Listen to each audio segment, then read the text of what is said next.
Olá, sejam bem-vindos e bem-vindas a mais um episódio do podcast Núcleo Viva.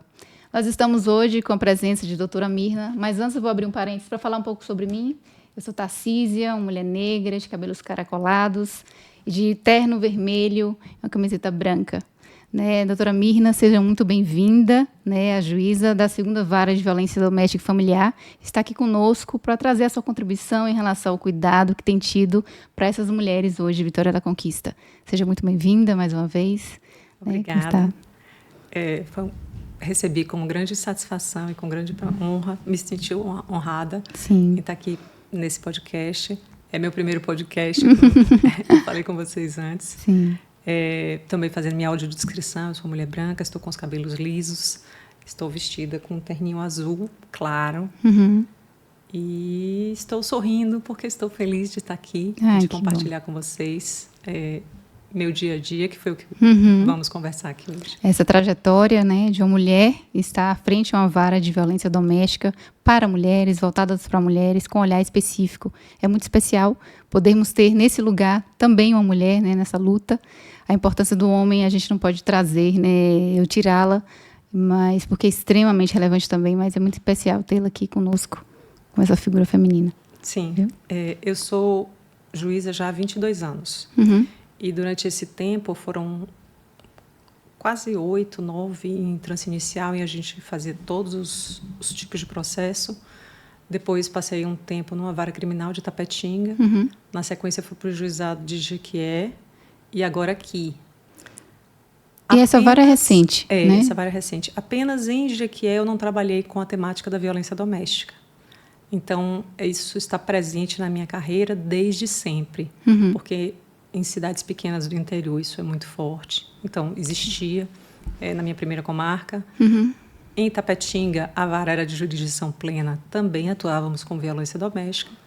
E aqui, cheguei o ano passado, é uma vara exclusiva de violência doméstica. E aí é importante a gente ver como isso muda tudo.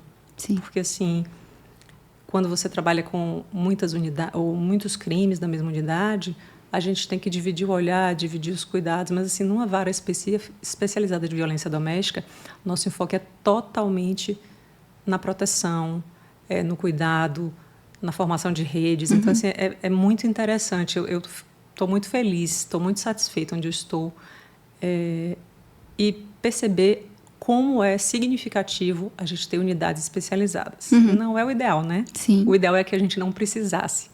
Mas existindo no volume que existe hoje, a quantidade de casos de violência doméstica, a existência da vara especializada é fundamental. A gente discute bastante em relação a isso, que Vitória da Conquista tem 2 varas de violência doméstica, né?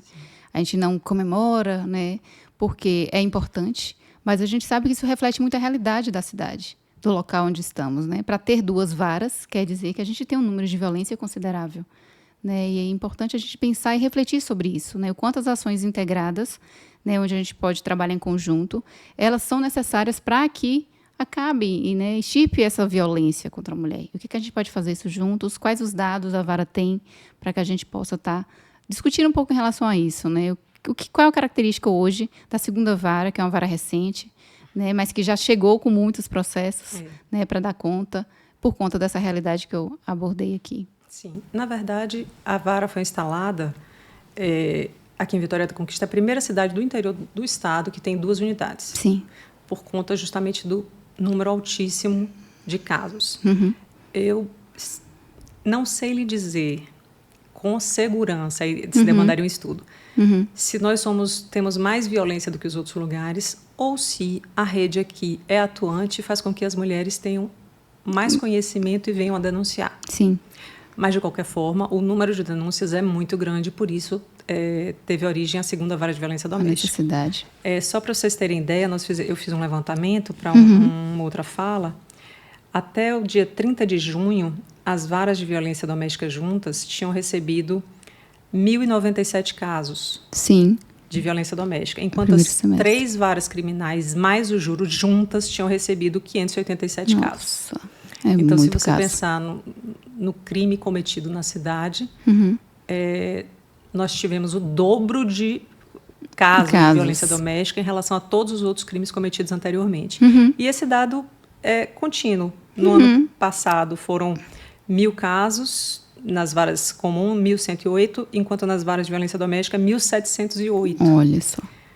2003 foram 1.218 casos em todas, e nas varas de violência doméstica, 2.002 casos. Nossa, então isso é quase o dobro das outras unidades. Urge ações específicas para lidar com a temática que está, né, exponencialmente mais crescente que as demais. Sim. Né, e a gente precisa entender melhor essa realidade local para entender quais ações, para saber quais ações iremos pensar juntos. Né, como reduzir esse número, como trazer ações precisas que reflitam, mesmo sendo casos que a comunidade sabe mais, a comunidade tem mais informação, a rede é mais atuante, mas existem casos. Sim. Né? Então, sim, isso que é preocupante. Né?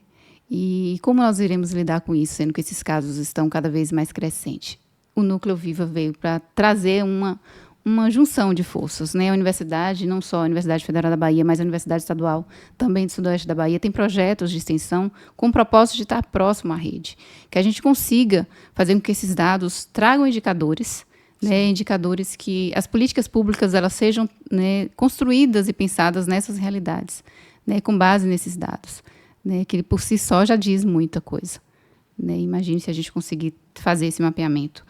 E hoje, a gente como é esse trabalho em rede da segunda vara? Vocês conseguem acionar a rede? Sim. Vocês conseguem vislumbrar esse cuidado integralizado? Sim. Inclusive, é uma rede muito atuante. Vitória da Conquista tem uma rede presente, tem uma rede atuante. Nós temos algumas coisas assim que são muito merecedoras de elogio. Nossa Ronda Maria da Penha é excelente. Sim. Aqui, onde a Ronda não atuava, foi criada a Patrulha Preventiva Rural, que tem feito um trabalho também extraordinário. Sim, belíssimo. Na zona rural, que às vezes está mais distante do centro, está mais distante de uma delegacia, está mais distante do fórum. Então, eles têm dado uma contribuição assim, muito, muito importante. Sim. Toda essa parte do centro de referência, também com a melhoria mesmo, assim, tentar ajudar as mulheres no empoderamento, nas conversas, na profissionalização, na assistência, no acompanhamento psicológico, isso é fundamental. Sim. Porque, assim, como você falou, como quebrar, né? A gente sabe que a violência decorre de um machismo estrutural, de um patriarcado que vem desde sempre e precisamos melhorar. Sim. Mas a passos muito pequenos. Então, algumas coisas eu acho que são fundamentais. Educação. Sim. Na base, né? Da base. A mudança disso com as crianças e adolescentes, para que no futuro tenhamos menos agressores. Sim. Algumas iniciativas de núcleo de conversa com os agressores, como é o NUPSE, eu acho assim, uma das políticas muito importantes, porque faz com que os homens venham a refletir sobre as ações que muitos nem veem como agressão. Tanto os homens como as mulheres, às vezes, não dimensionam que aquela determinada política ou aquela determinada postura é uma postura violenta, é uma violência patrimonial, é uma violência psicológica, é um controle, é uma violência sexual. Então, às vezes, nem tem essa dimensão de que estão sendo homens violentos. Sim. E, assim, essa educação é fundamental. E aí entra o Núcleo Viva, toda essa rede de apoio que é muito relevante e significativa para a gente melhorar esses indicadores. Porque a gente diz que quando chega no Poder Judiciário é porque a violência já aconteceu. Infelizmente. Né? A gente percebe que são temas muito importantes para serem discutidos. Por exemplo, essa dependência emocional que faz com que as mulheres fiquem nesse processo de violência mesmo, não consigam romper esse ciclo. Outra questão é a questão financeira, né, onde trazer ações como a Secretaria de Políticas Públicas para as mulheres pensa nesse processo de empreendedorismo, né, de fazer com que ela perceba que ela é capaz de sair daquele contexto por ela mesma a partir de algo que ela consiga e possa fazer. Então, trabalhar conjuntamente em rede, talvez, e é isso que a gente acredita e luta, a gente reduza esse número de pessoas que chegam até o judiciário. Né, que a gente consiga trabalhar na base, na ponta, que consiga reverter gerações que vêm aí num comportamento diferente, nos questionamentos, né, meninas que são mais empoderadas, né, que mostra, se eu vivi isso em casa, mas eu tenho o direito de dizer não, eu posso continuar diferente. Mas para isso a gente precisa criar instrumentos, arcabouços, ações, para que elas percebam que, para além desse sofrimento, existe uma possibilidade de melhora, existe possibilidade de alcance, né? Quando eu falo a figura de uma mulher no judiciário, isso é muito forte, né? Quantas meninas hoje olham para alguns lugares e só veem homens? Sim. A maioria dos lugares são assim. Então, termos pessoas, né, em lugares estratégicos é também forma de trazermos, né, um olhar diferente para elas. É possível você estar na polícia, né, é possível você estar no judiciário, é possível você estar na escola, é possível você ser uma professora, é possível você ter sua independência financeira. Então, essas questões são discutidas para que o judiciário possa também entender, olha, os números aqui estão caindo um pouco mais. Sim. Não é que o meu trabalho não está sendo feito, ou enfim. Não, é porque a rede está se mobilizando para mudar essa realidade. Então, a gente pensar isso, né, juntos, né, é o que o Núcleo Viva propõe, né, que a gente possa refletir um pouco mais quais são as ações que a gente pode fazer conjuntamente. O que a gente precisa fazer para não revitimizar essas mulheres, né, para que a gente, em cada serviço, façam coisas separadas e quando a gente percebe, né, a gente está enxugando gelo, né, e os casos só aumentam, as coisas só não melhoram, né, e a gente perde, inclusive, a motivação para tentar fazer algo diferente. Não, né? A gente perde a motivação. Não perde, né? Não perde, não. Espera que não se perca mesmo. Não, a gente continua. Eu falo isso, converso muito isso com meus servidores e com todos. As mulheres, muitas das que chegam lá, elas estão no ciclo de violência que já vem desde a infância, como você fala. Então, elas não conhecem outras realidades. Sim. Até que elas sejam apresentadas a outras possibilidades de existência sem a violência, não é fácil.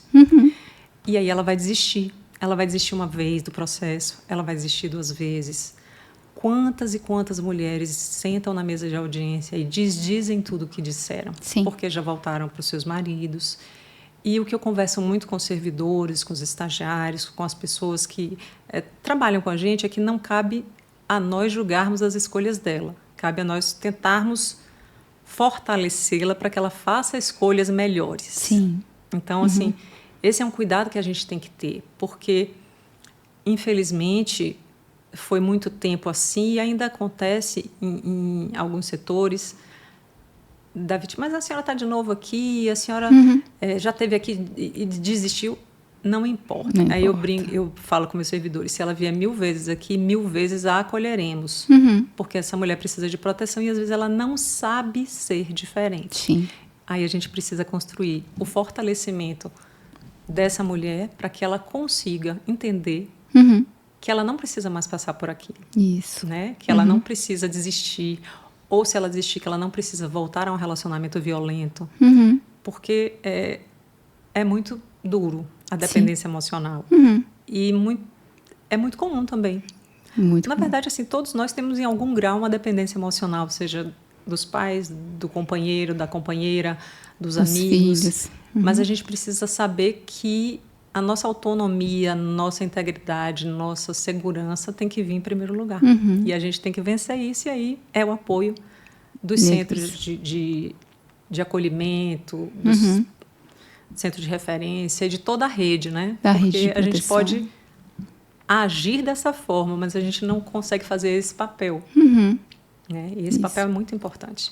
É um dos principais, né? Sim. Poder fazer com que ela mesma rompa esse processo, que ela entenda que estaremos ali disponível a todo instante, que não somos mais uma barreira como ela encontra sempre, né? Porque é muito difícil. A primeira barreira é ela mesma, mas muitas vezes tem uma pressão externa tão forte que a barreira, a força que ela tem, não consegue romper aquela barreira inicial, né? Do básico, né? Então, assim, pensar assim faz a diferença, né? Sim. Pensar assim, eu acho que essa sororidade de tentar resolver essa temática da violência doméstica, ela precisa ecoar a todos os cantos, porque essa ação de reflexão, tanto para homens quanto para mulheres, é o que vai mudar a realidade de muitas, né, muitas que chegam hoje já violentadas, e assim evitaríamos mortes e outras mortes em vida, né, porque muitas mulheres hoje, na oportunidade de acolher as mulheres na vara, tanto na primeira quanto na segunda vara de violência doméstica, a gente percebe que elas sequer se entendem como gente. Sim. Né? São relatos muito duros, muito duros, angustiantes. Né? É uma realidade muito difícil. difícil. E quando se percebe, ela olha para os lados. A gente pergunta, você conhece uma rede de proteção? Elas dizem não. Sim. Aí elas falam, você procura algum serviço? Sim.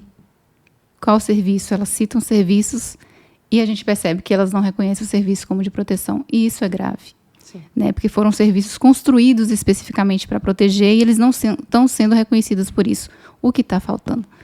Né? Porque, né, elas se sentem cada vez mais sozinhas nessa situação, uma vez que muitas vezes elas vão em busca desses equipamentos. Né? A gente sabe que culturalmente o judiciário é muito distante para muita gente, porque a condição socioeconômica e educacional é muito desigual no país. E quando a gente percebe que a gente pode fazer a diferença com a linguagem mais simples, com acolhimento, né, mais, né, próximo, né, que a gente de fato acolha, as pessoas valorizem aquela história, mesmo de muitas dores, muito sofrimento, ali existe uma vida com história de luta. Né? Se eu estou ali hoje buscando ajuda é porque eu estou lutando para isso. Primeiro comigo mesmo, depois com toda a sociedade. Né? E aí a gente, né, dá eco a isso e tenta fazer o máximo em cada setor que a gente se encontra. Né, para mudar essas realidades. É isso que motiva o Núcleo Viva, né, que eu motivo as minhas alunas, né, as pessoas que estão próximas a mim, que entendam que vocês não estão aqui para um projeto, estão para um propósito de vida. E não são só a vida de vocês, a vida do outro, da outra. Né, daquela realidade que a gente consiga alcançar para mudar. Né, e essa é a proposta do Núcleo Viva. Eu fico extremamente feliz, né, por ter, né, uma juíza com esse pensamento, né, nesse projeto, e de portas abertas também para participar de um projeto como esse, né, que para nós é com muito afeto, que ele está sendo moldado, né, que está sendo implantado na vara para as mulheres. Né. Quando eu sentei para conversar com o juiz da vara, para montarmos juntos um projeto, eu falei, estou aqui por conta das mulheres. Né, não por mim, nem pelo juiz, nem pelos servidores especificamente, mas para elas, que nós possamos atingi-las de alguma forma. Né, e sermos úteis socialmente para essa demanda, né? E que, pelo menos, elas que chegam ali já tão machucadas, com história de vida tão dura, que elas se sintam confortáveis, que elas se sintam acolhidas, que elas se sintam ouvidas efetivamente. Isso. Porque tem todo o lado do processo, que é um trâmite mais formal, mais sério, mas é importante que na escuta, no atendimento, na conversa, na fala da mesa de audiência, que ela não precise se justificar, que ela não precise, mais uma vez, se sentir violentada, né? Sofrer uma violência, no caso do sistema de justiça. O que a gente quer ali é que ela se sinta confortável, que ela acolhida, possa, né, falar, que ela possa desabafar, que ela tenha a sua individualidade respeitada, que ela tenha a sua fala respeitada, e que, de alguma forma, ela saia dali assim, podendo ter um sentimento de que aquele ciclo foi fechado. Ao menos naquele momento, em relação àquele fato, que ela tenha esse momento, né? Ao menos assim, é uma tentativa, é a nossa busca. Não são muitos processos, são muitos casos, mas é que a gente fala muito assim, não são muitos processos, são muitas vidas. Sim. Então, se a gente trata cada caso como uma vida, a gente tem que, como uma relação familiar, como uma relação de afeto, a gente entende que aquele processo tem que andar da melhor forma e o resultado tem que ser o melhor dentro da justiça, da produção de prova, de toda a formalidade que o judiciário exige. Sim. Mas, ao menos, ele tem que ser o mais humano possível, porque a gente não está lidando com coisas, com empresas, com entes despersonalizados, a gente está lidando com gente. E numa relação que ela é mais sensível do que as outras, porque ela envolve sempre um afeto. Sim. Seja familiar, seja unidade doméstica, mas assim, ela sempre envolve um afeto. Então, assim, ainda que muitas cheguem lá já tão maltratadas, que já odeiam seus companheiros, enfim, muitas chegam lá ainda com afeto. Sim. E muitas não queriam apenas que eles parassem. Se eles parassem, talvez fosse o ideal para elas. Manter a família, que tem filhos, que tem tudo. Então, assim, esse cuidado é muito importante. Sim. É saber que ali não é só um caso criminal, ali é uma situação de vida, de afeto, de família, que tem uma incidência de um delito e que precisa ser apurado e julgado. Visto. Mas a gente tem que ter esse cuidado em unidades, principalmente em unidades como violência doméstica, como a vara da infância. Sim. Áreas de Nós precisamos ter uma sensibilidade diferenciada. Existe vocacionado para estar no espaço, né? É melhor. Eu acho que rende mais quando o juiz tem essa vontade e esse pensamento de fazer o máximo possível para acolher da melhor forma possível. Sem que isso não tem nada a ver com o resultado do processo, com a forma de julgamento. Isso tem a ver com humanidades. Sim. Né? A gente tem que tratar todos com respeito. O réu é tratado com respeito, com toda a deferência, com tudo que é possível. Sim. Mas a vítima ela tem uma situação de vulnerabilidade que deve ser compreendida por todo mundo que está naquela mesa de audiência. E vista com sua complexidade, né? Com toda a sua complexidade. Mas a justiça com amabilidade, né? Ela é muito, muito especial. E aí a gente sente isso, né? No brilho dos olhos, na forma que traz, né, a temática, muito importante. E agora, para contar um pouquinho de um caso, né? Um caso que tenha marcado sua trajetória, que às vezes quando foi lido e falou, nossa, esse caso aqui impactou. São muitos, né? São muitos. Muitos casos nos marcam assim, pelo grau de violência, pela forma como acontecem. Os casos também que são muito doloridos são os que envolvem crianças, que a violência doméstica, os abusos contra a criança acontecem mais de 90% dentro das casas. E como muitas vezes as mães não têm como tirar essas crianças. Um que me abalou muito foi um caso desses, que a filha sofria abusos. Quando a mãe soube, ela saiu, mas ela não encontrou uma rede de apoio. Mas isso é um caso muito antigo, não é da agora. E aí ela volta para a casa do agressor. A importância da gente divulgar essa rede de apoio. Como tem outros também que, às vezes, as partes voltam a viver juntas e depois ele volta, ela nega o que aconteceu e volta a sofrer uma agressão. Então, são muitas histórias que nos afetam, né, e nos abalam e que vão criando assim, tijolinhos para nossa casa de acolhimento, para nossa casa de luta para melhorar essa situação. Apesar de ter sido um caso antigo, né, que trouxe essa memória aí, mas é algo que é muito recorrente com os casos atuais, né? A gente vê as histórias em muitos lares, são lares diferentes, mas que se repetem, né? Quantas famílias têm os seus filhos em casa onde a mãe tenta romper aquele ciclo por estar também violentando, né, aquela relação, violentando os filhos, mas não consegue sair dessa história. Quando chega no judiciário, numa audiência, por exemplo, ela desfaz da história que foi feita para tentar proteger, né, o agressor, o suposto agressor, mas a proteger os filhos também, né, mas não consegue manter a proteção. É verdade. Muitas mulheres voltam atrás porque elas ficam sem saber como vão sustentar os filhos, onde vão morar. E aí tem dois lados, né? Tem o lado de que ela entende que isso é uma proteção, mas tem o lado de que aqueles filhos estão vivendo uma situação de violência. E muitos deles, quando são mais adolescentes, ou quando podem ser ouvidos em juízo, ou que são efetivamente através de depoimento especial, eles relatam.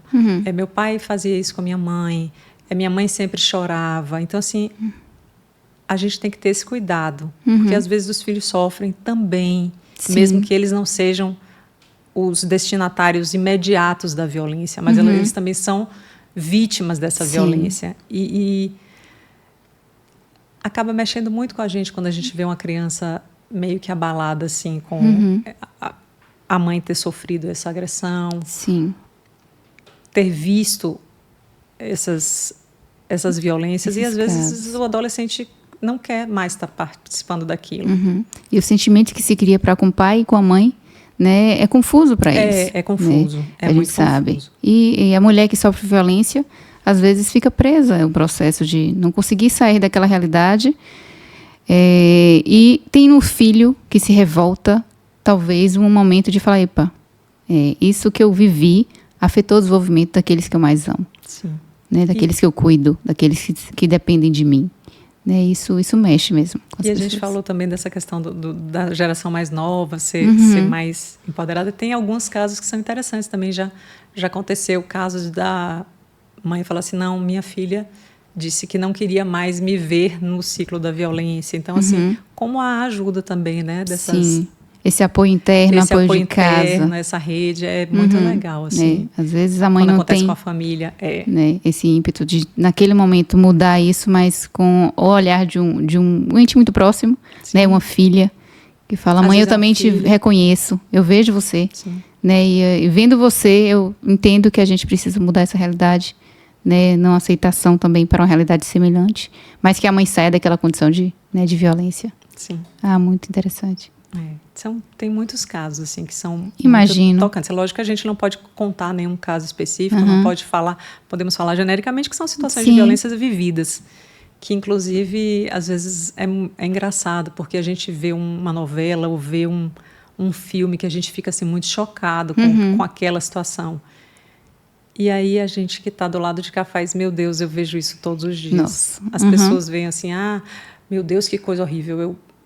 Acontece. Acontece mais do que a gente imagina. E mais próximo do que a gente também, né? Mais próximo do que a gente imagina. Tem a noção. É isso.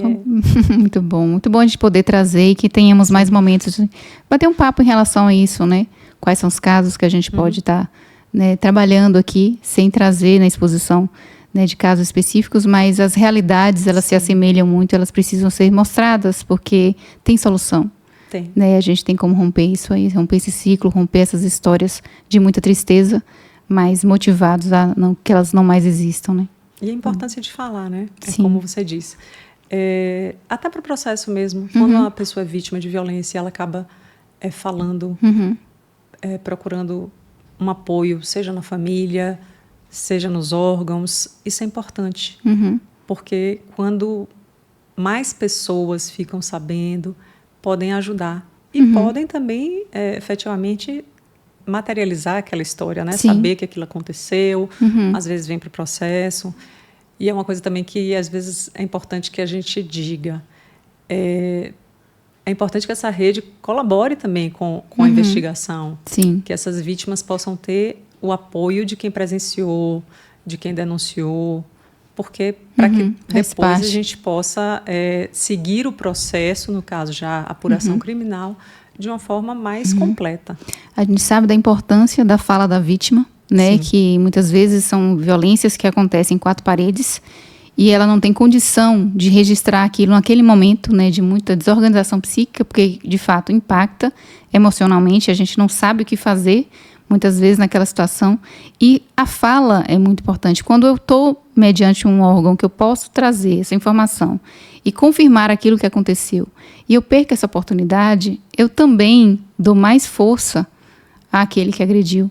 Então, assim, quanto mais eu puder confirmar e me empoderar para falar aquilo que aconteceu, né, numa audiência ou diante de algo que vai apoiar esse processo, é extremamente significativo. Então, a gente precisa fortalecer essa rede, precisa fortalecer essas mulheres, para que essas histórias, elas ficam sempre no passado e não existam mais. Sim. E a palavra da vítima é fundamental. Inclusive, ela tem valor de prova. Nós temos o protocolo de julgamento com perspectiva de gênero do CNJ, que ressalta isso, não só para a justiça criminal, para todas as justiças, né? Para todos os órgãos.